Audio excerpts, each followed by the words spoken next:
बुढ़ौती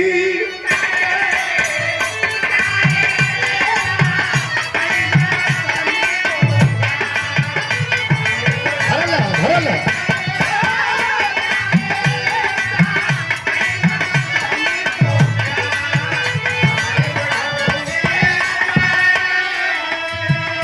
जर जर ठटरी छोड़ के हमसे बुढ़ऊ धोखा कैले धोखेबाज का बेटा धोखेबाज हो गईला कि हमारे बुढ़ऊती के काहे कैला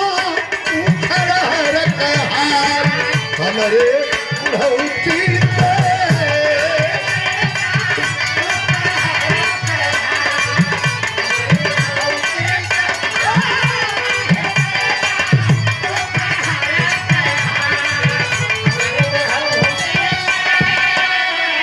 के असली बात जो आप उनके बीच में